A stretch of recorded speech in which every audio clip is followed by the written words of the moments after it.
All right. Welcome to episode 72 of the Jake Blanchard podcast. As always, we're brought to you by two fine brands. One is Stream to See. They're the top rated mineral based sunscreen out on the market. They make personal care products as well. They don't use chemicals and all that other stuff that are not good for you or the environment. And they really do care about our rivers, our lakes, our seas, and oceans. So a lot of great literature on the company. Go to streamtosee.com, use the code JBP at checkout, get yourself 10% off your order. Also Fellowship brand. They make premium men's grooming products. If you have hair on your face, if you have some tattoos, they've got great products for you. Go to fellowshipbrand.com. And again, use the code JBP at checkout for 10% off your order. My guest today is Dr. Grace Hameister. She's a 20 plus year integrative medicine clinician. She's a science nerd who loves to seek out the unapologetic truth when it comes to better health and better living. She's known for continuously reviewing and researching and discovering the most effective and often largely unknown natural solutions that have a positive impact on people's lives. Her podcast, entitled Uncommon Medicine, gives her a platform to chat with celebrities, executives, musicians, other practitioners, and innovative thinkers. She's with me today, and I'm excited to peel back some layers and learn with her today. Dr. Grace, welcome. Hey, thanks. You almost had it. You almost Yeah. had it. It's Hameister, not Hameister. Okay. Yeah. But it's okay. I have a funny story about this. Do you remember Rob Schneider, who was on SNL? Oh, you bet. Back in the day? Yeah. Okay. Well, he did a skit called The Copy Guy, and he would put Meister at the end of anything, whatever. You see, the Jake Meister, Jake Rooney. Yeah, making some copies. Right. Okay. Well, I actually met him about a year or two after he did that skit. And we went out, we're about to go to a baseball game or something like that. We met through a friend of a friend. And I told him, I'm like, dude, thanks. Because of you, people are kind of actually starting to say my name right because of the Meister. I'm like, but at the same time, you totally made my life hell because they love saying the Grace Meister, the Hameister. Grace Meister. Well, welcome to the podcast, the Grace Meister. Because no one would listen to that. That's why. Yeah, for sure. So, but thank you. Thank you for the beautiful introduction. Yes, Dr. Grace is just fine. Thanks. Well, Dr. Grace, awesome to have you on the podcast.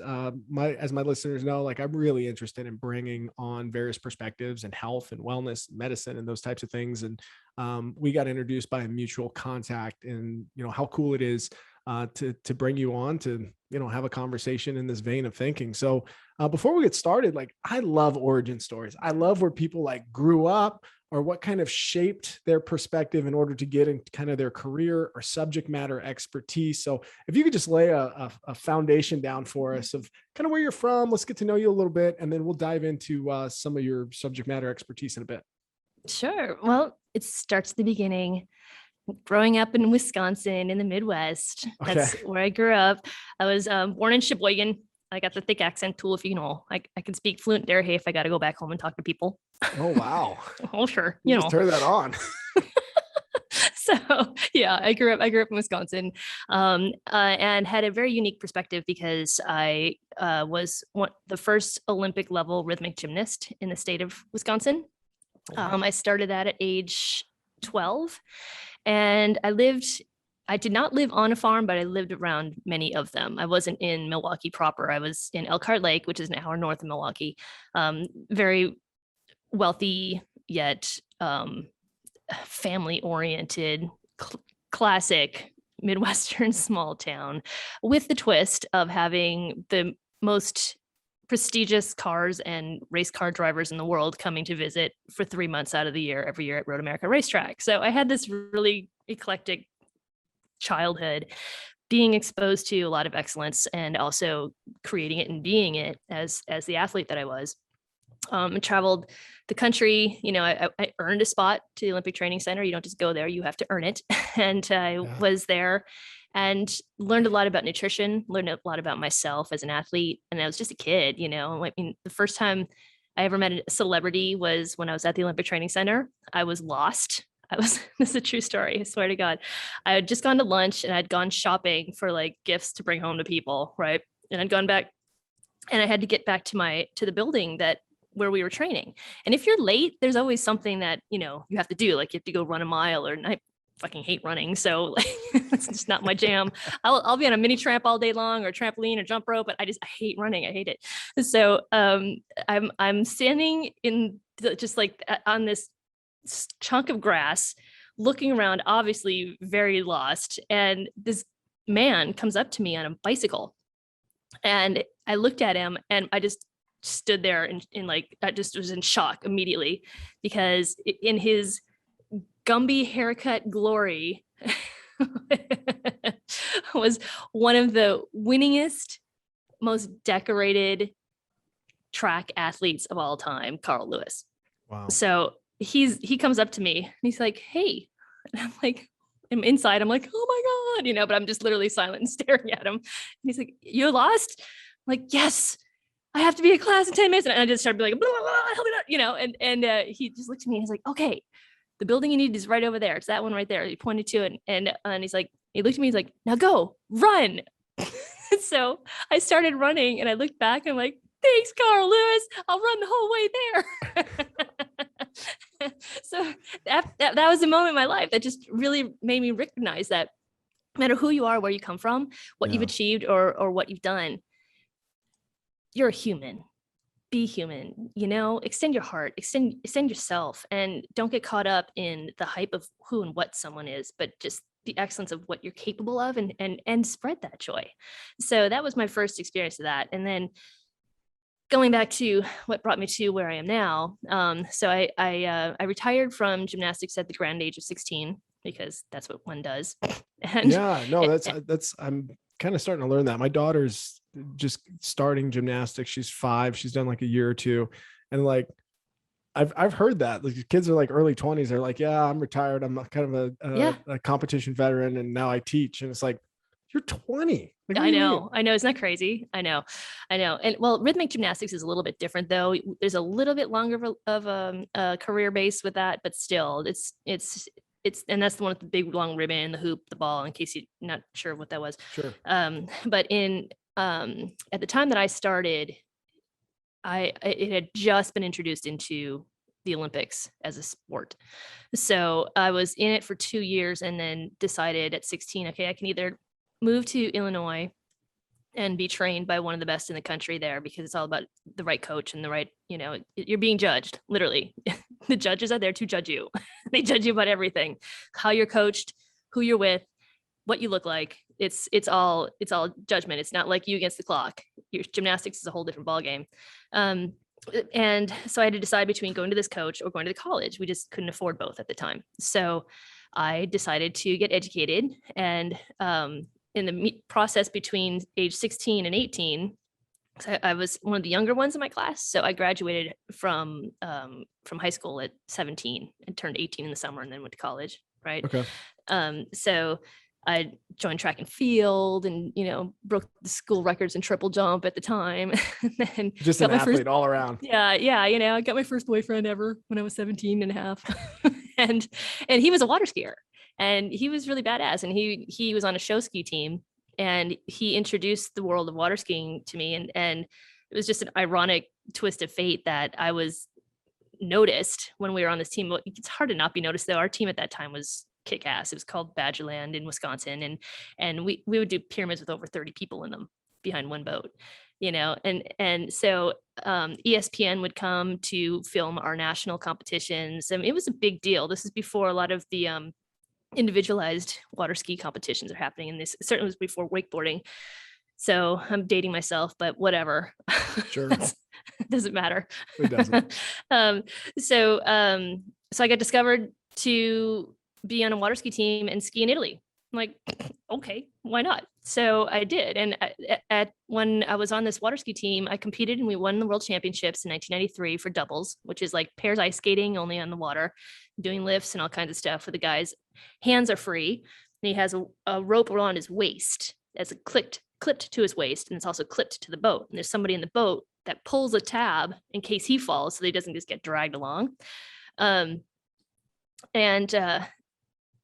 When we were competing, we won. So what got me into becoming a doctor though? Well, hold on. So I just want to stop you for a second. So this is all before the age of like 20. Like you are a world champion Twice. dual water skier, Olympic level gymnast. Yeah. Like, okay. And breaking records in high school for track and field and all kinds of stuff. So you're just all around, you're dialed in. Yeah. Holy smokes. Yeah. I had and in sports that no one knew about. That's what was so interesting. Like if I was in a sport that is like a Serena or, Giovannis. Sure. I would be sitting pretty with a bank account too. But unfortunately, a professional water skier only gets paid like $70 a show, or at least they did when I was doing it, which sucks because I mean, it's one of the most dangerous things ever when you're climbing on top of people, making a pyramid, going 20 miles an hour behind a boat, but it's really fun though. It was really cool.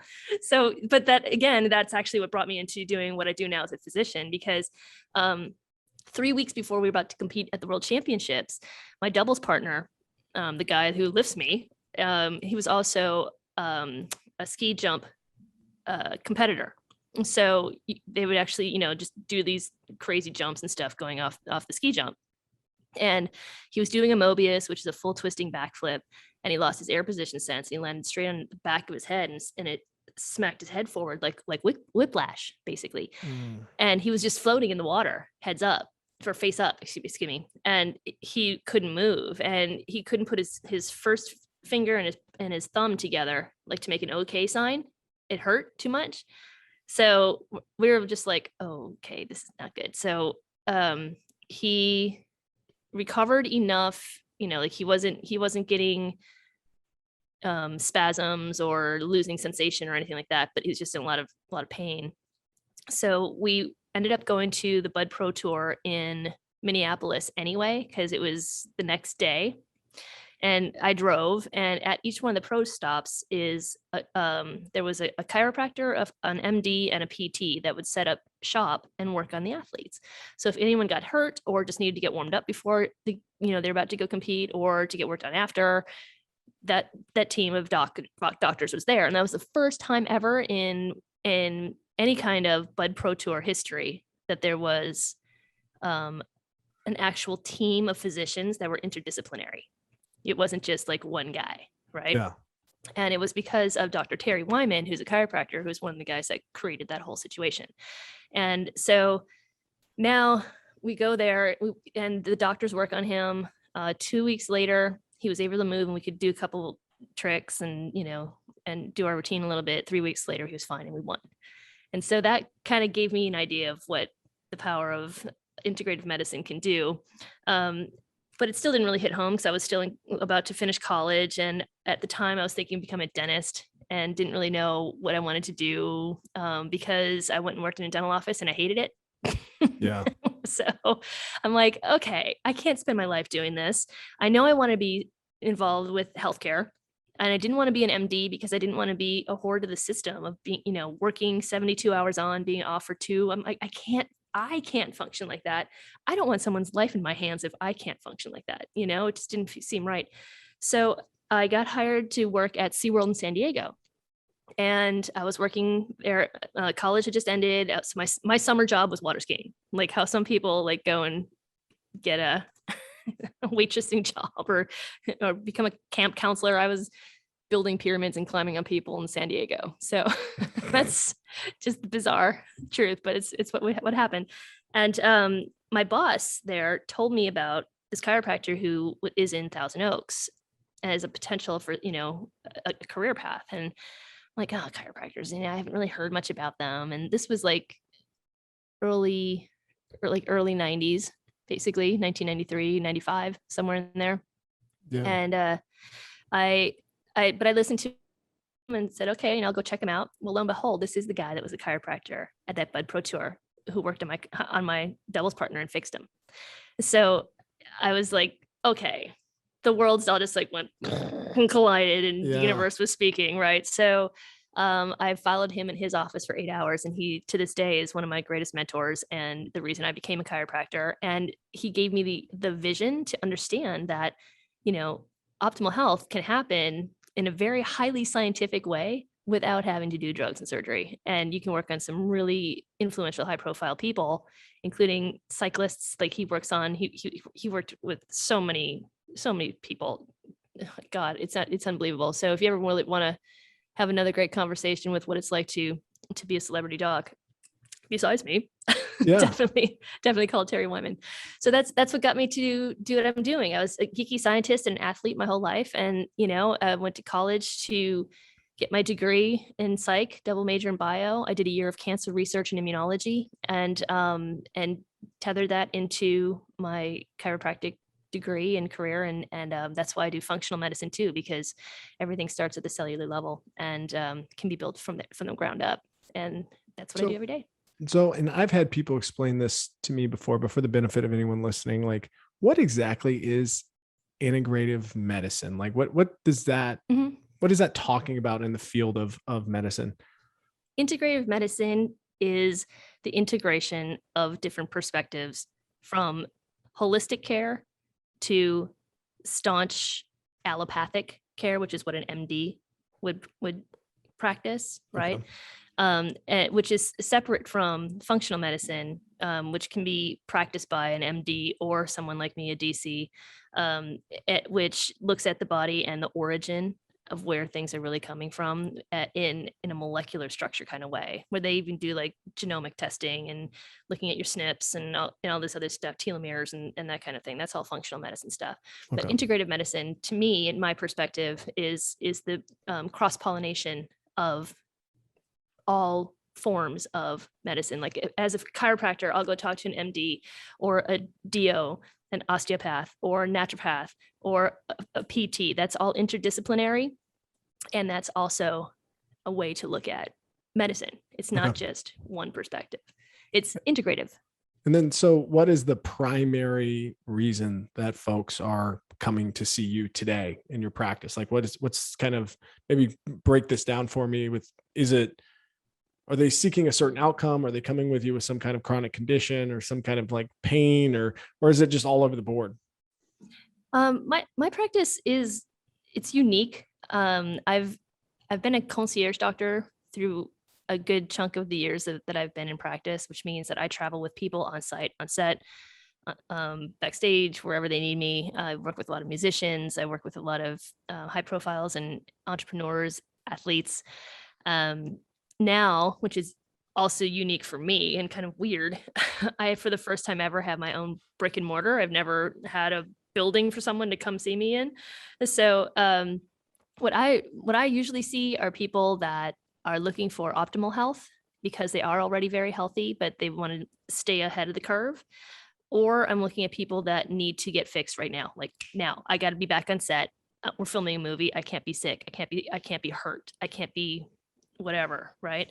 So I'm the one to go to for high-tech therapeutic devices that work and make you heal like Wolverine from the inside out. Between the devices and as well as my nutrition information and the years of experience I have with that, I know how to tailor a diet and give you the supplements and the protocols to make you heal like Wolverine. I love it. That's fascinating. I want to get into this. Like, this is not a world that I've ever thought about, which is like concierge medicine. Yeah. I mean, I've interacted with the term before. Like, I understand it conceptually that, it's a definitely a niche, high value service provided to an individual who's probably willing to pay, what it takes to have anything concierge, right? Anytime you use the word concierge, there's a premium associated with that. But like, how long might you be supporting an individual in this capacity? Is it like a long-term relationship, or is it like specific, like 6 weeks here or like 6 months there? Like, maybe take me through the dynamic. Well, what's really cool about practicing like this is you get a much more intimate connection with your people. And so where I may only need to be with somebody for, say, 2 or 3 weeks to help them with a certain situation, they'll call on me for years. Like I have one family who they originally called me. They're from Africa and a very wealthy family. The client, her father was president of the country, and they flew me to Africa to take care of their family there, as well as Paris and a few other places. And it was about 4 years ago now where she called on me again to help with her daughter who was having her first baby. So this is it can be a long-term relationship like this. It just depends, honestly, on what the people need. And what's most important in my line of business as a concierge doctor is honoring privacy, because people that are calling on me tend to be in this microcosm of a world where, one little breath of some little bit of information can literally turn their world upside down. And I am the keeper of the secrets, Oh, wow. and I take that responsibility very, very, very strongly. And also, I'm there for their health. I'm not there to make comments on their furniture and make sure that Yeah, they're you're not there to judge feeling them. You're not People Magazine yeah, or whatever. It's just like they're a human being at a exactly. level, And like you that goes mentioned back. earlier. Yes, exactly. Which goes back to Carl Lewis. I mean, when I step into somebody's home, the first thing I do is I look them right in the eye and say, thank you for inviting me into your home. Yeah. And then I keep my nose down and walk where they need me to go. And that's that. I don't look around and try to survey the area and stuff. And I've had to fire people for that. I've had massage therapists that work with me that were making comments about the bedspreads or something. I'm like, you talk about one more thing in here, you're fucking gone. You understand? I love it. Because you're not here to look at these people's things. You're here to heal their bodies. Get on it. So I'm very, very adamant about that. Yeah, well, I think that's the perspective you have to keep in the space that you're in, right? That's maybe why you've been successful long term in supporting those individuals. But let's talk about the layman. Let's talk about health and wellness in general. I think it's funny because a perspective that I have picked up in the last couple of years, especially since I've gone on my personal health journey. And just to give you a high level, about 6 years ago, I was over 240 pounds. I was not very focused on interacting with a healthy lifestyle or even weaving it into the fabric of my life day to day. I kind of interacted with health. So like I would eat a salad. That was my interaction with healthy behavior, as Yes. opposed to like the opposite. Whereas like, it's a weird thing that I have like either a cheat meal or like sometimes multiple slices of pizza and beer. And like, you have those days where it's just like, whatever, fuck it. But then like going back to this default operating system, which is healthy and focused and those kinds of things. And I noticed a lot of people just kind of like interacting with health. And I wanted your perspective on, what are some of those things that individuals can do to help move away or shift that paradigm from like health is something that like sometimes I think about versus like it feels weird not to do healthy things. And then what are those healthy behaviors? Yeah. Well, first of all, I think the term cheat day is the biggest bullshit term ever created. Okay. Because you're hearing it from guys like The Rock, who can eat whatever the fuck he wants anyway, because he's going to be working out in the gym the next day for another 4 hours because he gets paid to do that. Like honestly, and God bless him for it. He looks amazing, and he deserves to have his cupcakes or pancakes or whatever the hell he has. I love watching that on Instagram. Like he'll get on there and he'll be like, my cheat meal today is 12,000 calories. And you're like, I know. I know. But no, I seriously, I really hate the word cheat day, because for people who are truly struggling with weight loss and truly are addicted to the foods that they're eating, there's no such thing as a cheat day. That's like taking a gambler into Vegas and say, just go on one table, you'll be fine. Yeah. You can't do that, man. So that's the first thing. Like, get that mentality out of the picture.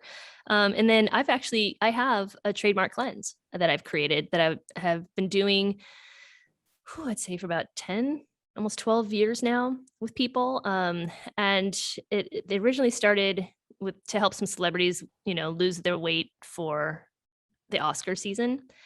And I was watching people doing the master cleanse, which I also believe is complete bullshit, because it's totally not giving your body what it needs long term. Is that like the like maple syrup, stuff? Lemon juice and water thing? Yeah, that one. Okay. Just no, don't. Oh, cayenne pepper. I forget about that part too. Yeah. So that's a whole nother podcast as to why that's bad, but just know it's bad. So anyway, I created this cleanse. And it's really not a cleanse, though. It's a lifestyle system. And the whole purpose was to do exactly what you're alluding to, which is how do you reprogram the mind? But the mind isn't just the psychological aspect. When you're looking at weight and weight management, you have to realize that you are chemically connected to what you're doing, not only chemically through the patterns of your daily habits, because those are neurotransmitters that are being released too with those habits, right? And as we know, it takes 21 to 30 days to release any habit, or to at least create a new neurological pathway in your brain so that you're doing something differently. You have to commit.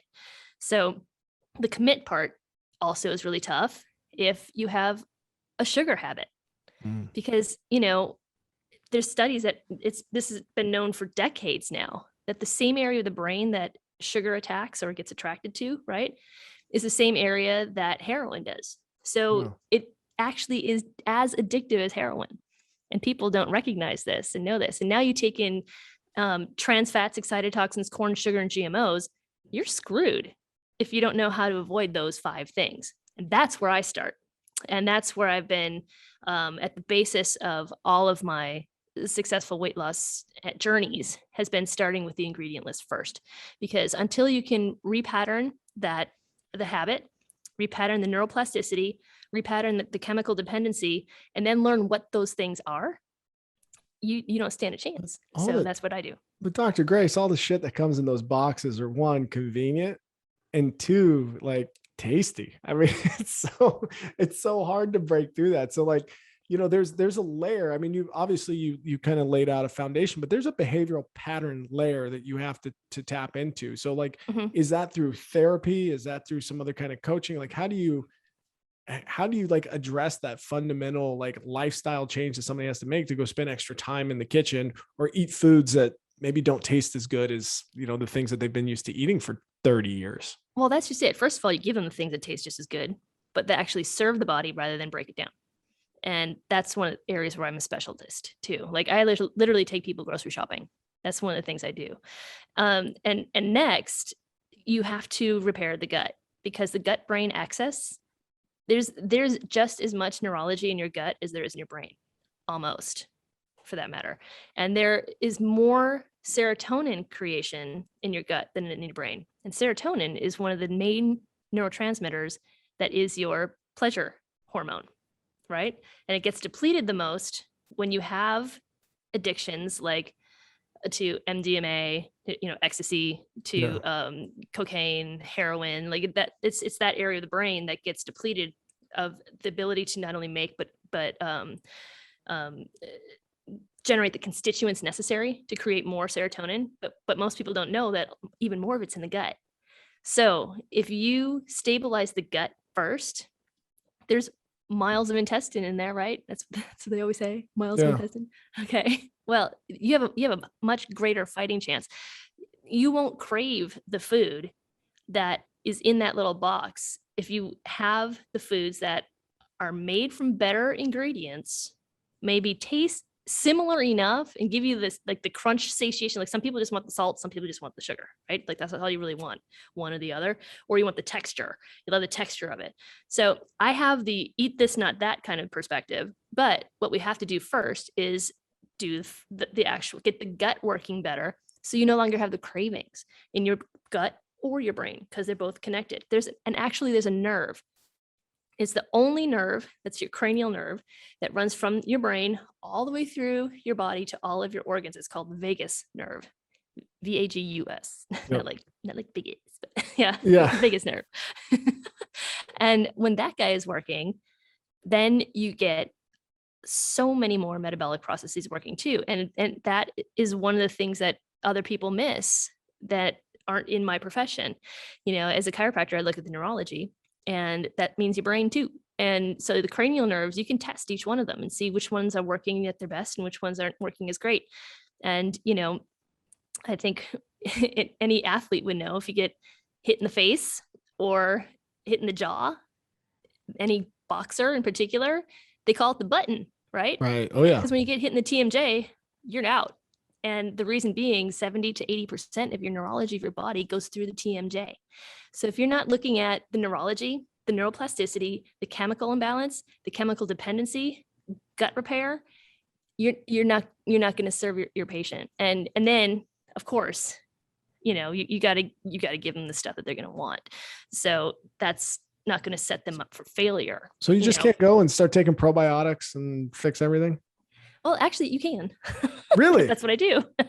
Yeah. That's But awesome. You do that. I was You do that. oversimplifying. Yeah. Yeah. No, you do it in a shake though. Like I have, I had a Joe's bar and people didn't even know this, but when they would get one of my smoothies, the smoothies was made out of kefir. Kefir is a live probiotic. And what I would use is raw cacao and dates, and that's it. And it was I called it what do you call it? Chocolatey something, chocolatey goodness or something like that. Yeah, it's something I can't remember. But regardless, like, people weren't realizing that they were actually getting not only brain repair but gut repair, and anyone who has diabetes was actually decreasing their blood glucose because of the fiber intake and the dates. Okay. So we've got go ahead. I'm sorry. No, that's right. So how the body can respond to change directly is impacted on the kinds of foods that you put in it that will have an impact on the cell's function. So say, for example, not beyond weight loss. Okay. Like say, for example, you just broke your leg, or you have psoriasis, or you just survived cancer. Now what? You need to find the food that is going to give that specific cell structure and that specific system the actual nutrients that it needs to repair. And that's what I'm creating right now. I'm creating an app called Food Fixer. It's going to be a virtual reality, augmented reality app that you take to the grocery store with you that will give you a list of what you need depending on your specific goals or needs for repair. And then when you go to the grocery store, you just go find those foods, and there'll be a little virtual reality guy in the aisles like going, right here, go find it. So that's awesome. Yeah, exactly. Because at this point in medicine, the top 4 killers in American medicine: diabetes, cancer, heart disease, and obesity. Yeah. All 4 of those, and I've seen this for my 20 years in practice, all 4 of them have one thing in common. They are all preventable and potentially reversible just by eating the right food. And that's what I've been doing in my practice for decades too, is giving people the right food to help, like my client who's pregnant and she has super bloated and her ankles got big. How do I get this out and not hurt the baby? There are certain foods you eat, and that's what you do. So that's what Food Fixer is about. And that's what I do on a daily basis. I love it. And there's kind of like a 3-pronged conversation I wanted to have with you today. One was around kind of general health and well-being, specifically around diet. The next one's around fortifying your immune system. Because based on my understanding of some things that you've done, you do focus on this area as well. It's an interesting time that we're living in right now, I'd say. The last 18 months or so. And maybe a lot of people are out there interested because sometimes you're watching the news and you hear some doctors like taking vitamin drip IVs and doing these things aren't necessarily like helping. And then there's some people who are like, hey, you need to take vitamin D, some vitamin K, like vitamin C, zinc, take some elderberry, like help us learn a little bit of what your perspective is on this. Navigate through. Okay. Well, first of all, 70 to 80% of your immunology and your neurology is in your gut. So let's just go back to that one again. Okay. So if you don't have proper gut function, your immune system is already taxed and you don't have the constituents needed to keep you at your optimum state. Excuse me. So that means that you need to make sure that you're eating foods that have more of a plant-based system to them. So you're getting enough fiber to move things through, right?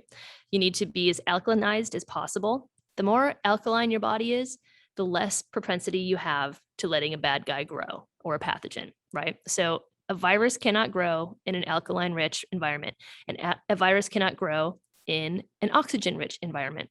So if you can be highly oxygenated and highly alkalinized, you are not going to have a lot of the issues that we have when it comes to being sick, whether that be the virus like COVID that we're talking about, or getting something like Lyme disease, which is an inflammatory response, or getting something like just even the common cold, or just having to repair from, getting cut or having surgery. The immune system is there for repair, and tissue repair versus bug releasing stuff, they're very similar in what happens to your body biochemistry wise. So when it comes to the immune system, I'll give you my personal must-haves. Okay. How's that? because it. that's just so much easier than just like barking out a bunch of science and shit that no one really wants to know about anyway. Like if you really want to know the science, I can give you the studies. They are double-blind randomized trials that are real. Right after COVID came out, there was the first study ever that showed that vitamin D actually stopped people from going into the ICU. If they had enough vitamin D, they did not go to ICU. So get your vitamin D. Okay. And how many IUs? Like, is that 5,000 milligrams minimum. Okay. Minimum. And that's what people should be doing anyway.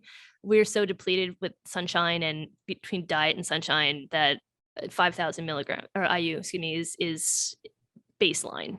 Okay. Obviously getting checked so that you know for sure where your levels are, that's even better.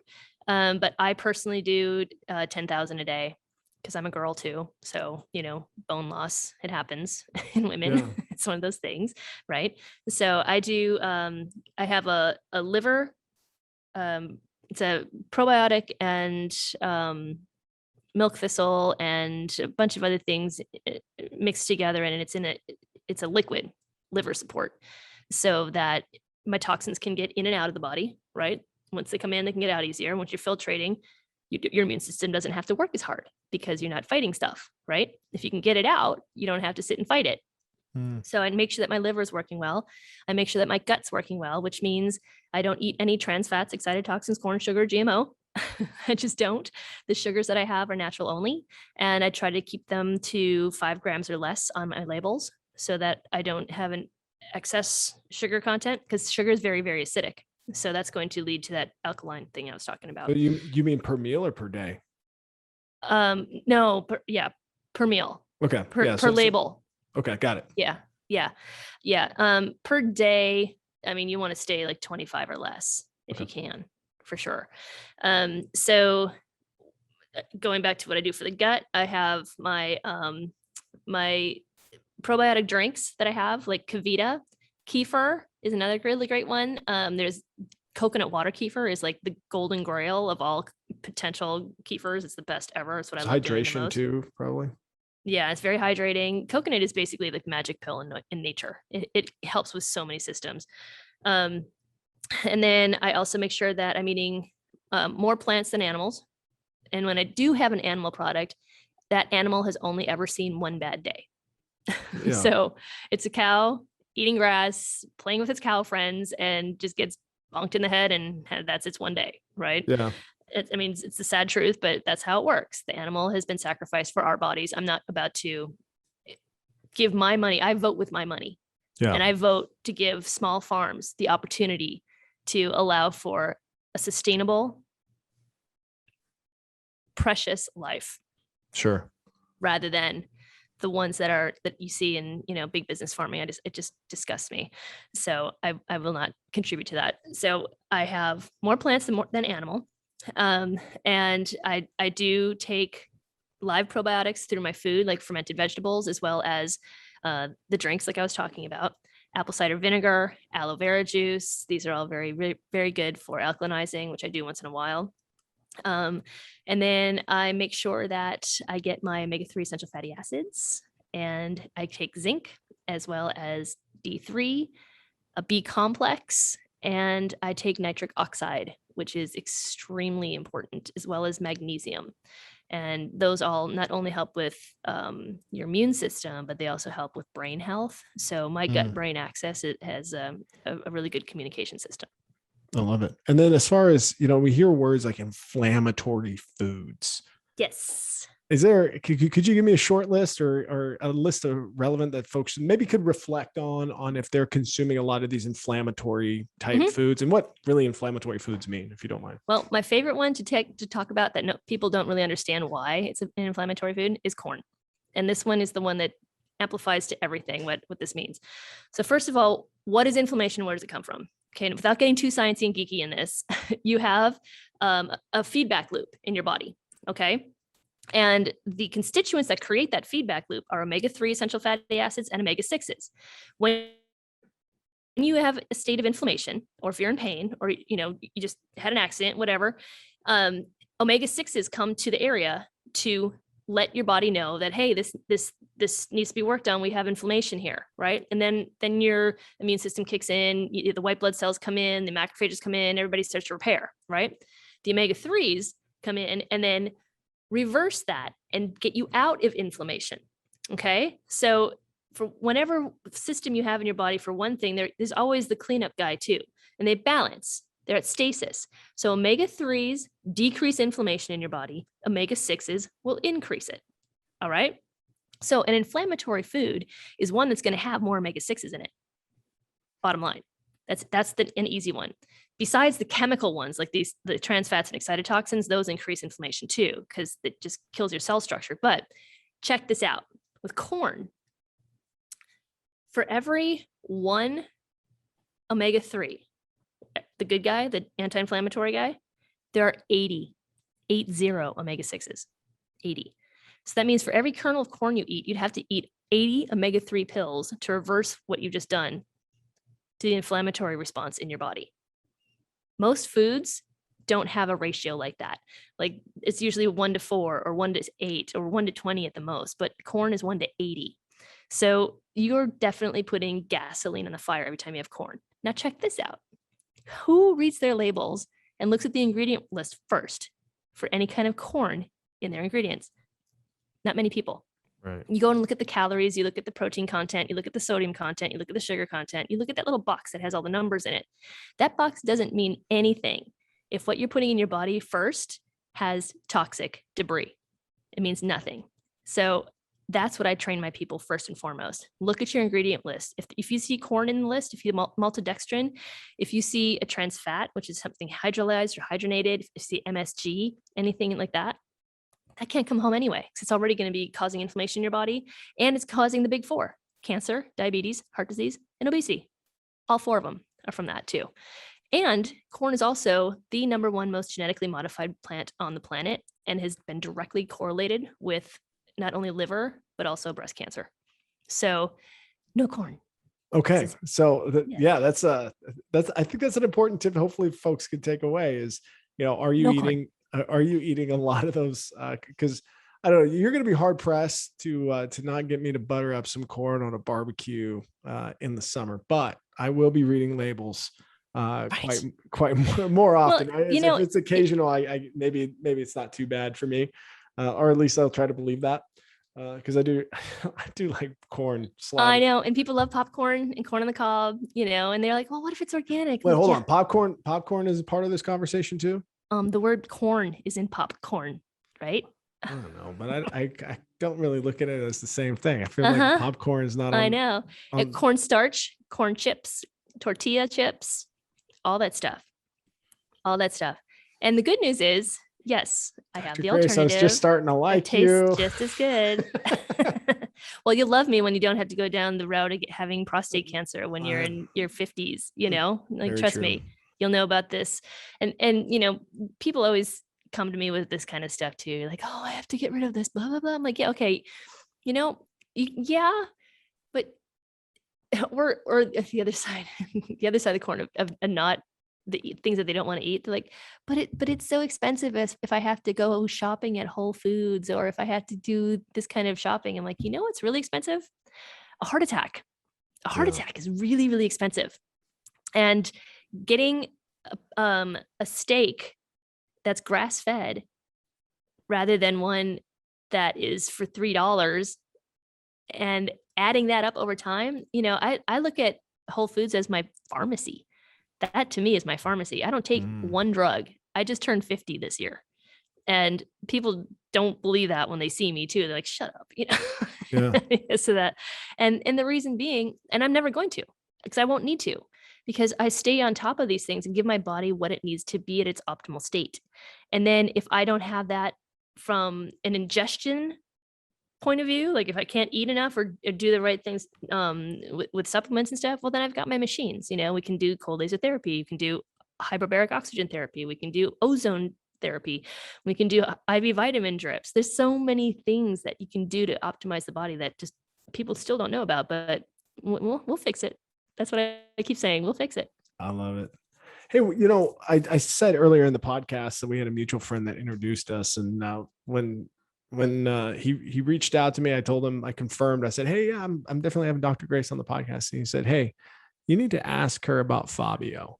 Oh, Jesus. He's just And so if you he is obsessed by this story. It's a funny story though. It really is a funny story. I'd love to hear if you don't mind sharing it on the podcast. I'd love to listen. Well, technically it's not doctor-patient confidentiality, so I can share it. No, I'm not going to share it on a podcast. Okay. I'll talk to you outside of this. That sounds good. He's it's very innocent. It's very innocent, but it is really funny. It really is. And he's the sweetest person. And, like people really, really don't treat him as kindly as they should. He really is a kind and giving person. He has his rep of being this romanticizer, and so the reason I'm not telling the story is because I just want this is where I come from. I just want to protect his his brand and his face and everything. But he is funny, and I do have a funny story about him. Yes. Okay. I had no context around that when Adam reached out, so I figured I would just see if you were interested in chatting about it. But the last thing I really wanted to touch on, besides unpacking your podcast a little bit, is aging. Okay. I wanted to talk about diet, nutrition, healthy living. I wanted to talk about immunology and kind of fortifying that. And then also, I mean, your brick and mortar, I believe, has the words like Longevity Institute in it. Yes. So let's talk about what longevity is and what can people do, or what it might be overlooked besides the diet, besides some exercise that people could be doing to maybe increase their probability of living longer. Well, this is actually a perfect question to ask, because there's been something that I've been diving into personally recently in regard to longevity, especially muscle tone, muscle strength, and human growth hormone, as well as angiogenesis, which is giving you the ability to make more blood vessels, right? And do it without drugs or surgery or supplements. No drugs, surgery, or supplements. No drugs. Yep, exactly. So this is how it works. Have you heard of blood flow resistance training? I have. Yeah. That's when people put bands around their muscles or whatever, right? And then they're abducting, or like I don't know anything about it, but I've seen people at the gym like tie off, like they're about to shoot up. And then work out. Okay. Well, if you see that guy, tell him he's an idiot, because he is basically tying off his muscle, and it can die. The muscle can actually burst if you do that. It's just dumb. But this is what I've just come in contact with recently. Dr. Mike DeBoard created this band that was designed off of technologies that were made from Japan, because it was the Olympic team in Japan that came up with the idea of how this works. And yes, you put a band around your body, around your bicep, like right above the bicep, right below the shoulder, where the bicep starts, and then one very, very high on your thigh on both sides. And what's different about these bands, they're called B3 bands. And what I like about them is that they stop the blood flow in the right way. They actually allow for venous and arterial blood flow to still occur, so you can't damage the muscle. But what you're doing, you can be walking your dog. You can be, or you can do high intensity workouts like The Rock, like we were talking about earlier. Yeah. And you'll get more of an impact. But what happens is there's a chemical cascade, and this is where the longevity comes in. As we progress through time, as I like to call it, nobody ages, we progress through time. As we progress through time, two things happen. You lose growth hormone, no matter what, and you increase cortisol, no matter what, which really sucks, because we're living in a constant state of fight or flight most of the time anyway, and creating cortisol in our bodies anyway. And that creates muscle wasting, and it causes joint wasting, and it causes brain deterioration, and it causes all kinds of chemical reactions in our body that break down your cell structure and make you look older, feel older. What I like to call aggressive aging. Like when you see a president get into the office, and then when he comes out the last day, he looks like 80 years older, right? Aggressive aging, that's cortisol. That's from cortisol. That's from being bombarded all the time and not being able to stop running from the bear, because that's what's happening. You see the bear and you're like, "Gah!" and you run, and you're all these nutrients are flowing through you, and all these chemicals are flowing through you, and cortisol is being produced like crazy. Well, unfortunately now eventually you stop running because the bear is no longer there, right? Well, now our bear is the computer, or it's our family, or it's the fast-paced lifestyle that we have where you don't just slow down and just take that breath and let your body repair from the fast surge of those chemicals. Well, that's what these bands help to do, because what they do is they release the chemicals that are the antithesis of those. Remember, like omega-3s and omega-6s? There's Yeah. always a balance. Your body's designed to balance. So the B3 bands, they have chambers in them where you puff up the air. And like the shoes. Yeah, Remember the shoes exactly. back in the Yeah, day? but you actually get like a like what you would see on an old school stethoscope, where you squish a hand squishy thing and it puffs up the band. Oh, the cuff. Yeah, The cuff, right? Cuff. Sorry, thanks. And but what's different about these is they have areas tied off, so it's like having fingers on your arm rather than a full tourniquet. The tourniquet will cause damage and not allow for the chemical cascade as well.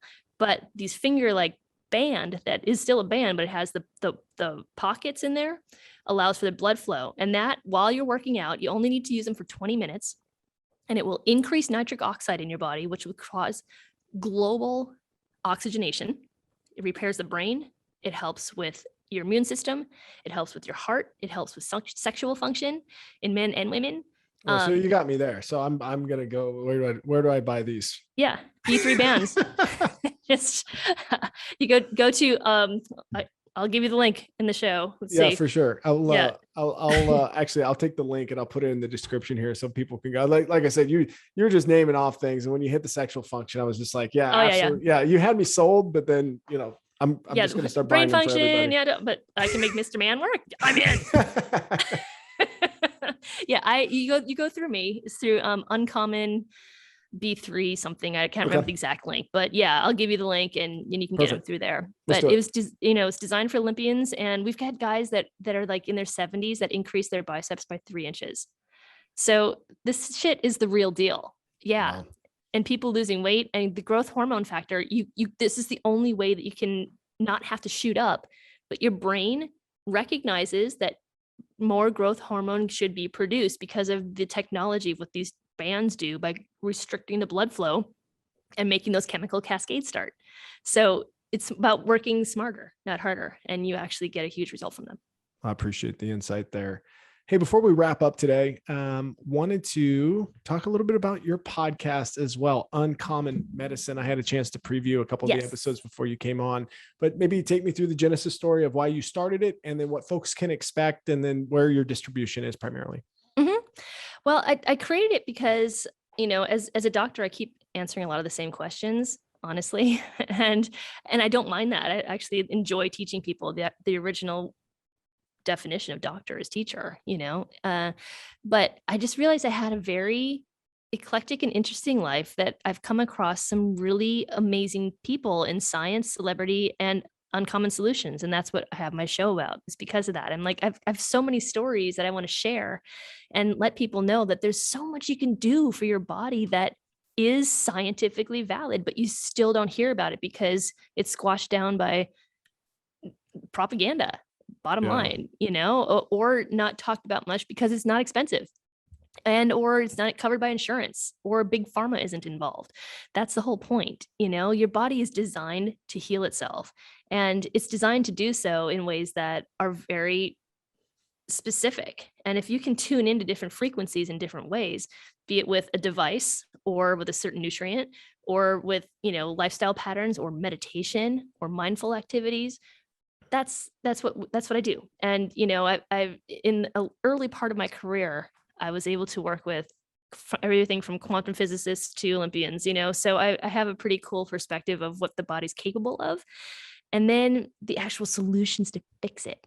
So that's why I created Uncommon Medicine, because what's very common to me is still very widely unknown to most people. That's why the "un" is in brackets, because it's time that people learn about it.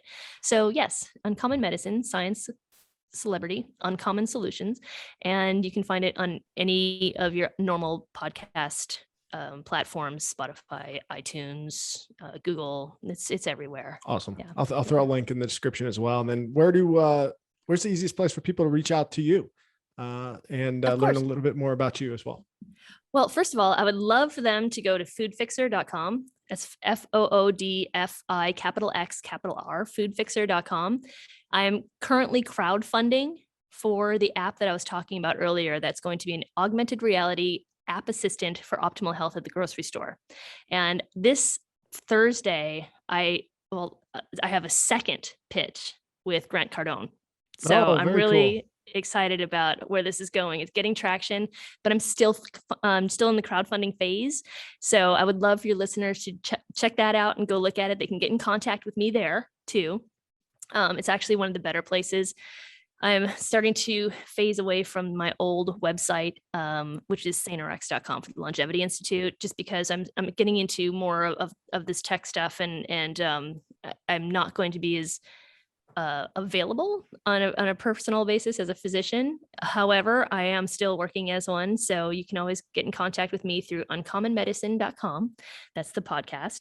And Food Fixer, FOODFI capital X capital R. And those all emails come to me. So if you have a question that you want to ask as either a doctor or as a techie, or you know how to build out some AR, hey, give me a call. I can work on you with that too. So yeah, those would be the best places. I love it. Well, Dr. Grace Meister, hey, thank you for coming on the podcast. See, now you know how to say it. I do. What a enlightening conversation for me. Appreciate your insights, your expertise. Looking forward to following the progression of Food Fixer as well. And I'd love to have you back on the podcast once that app is launched, and we could talk about it. That would be a really fun, delightful experience. I would love that. And offering too to all of your listeners to be beta testers. That would be fantastic. So we could track use and watch how your body's changing, get better. I would love that. Thanks. All right. Hey, Dr. Grace, thanks for your time today. Take care.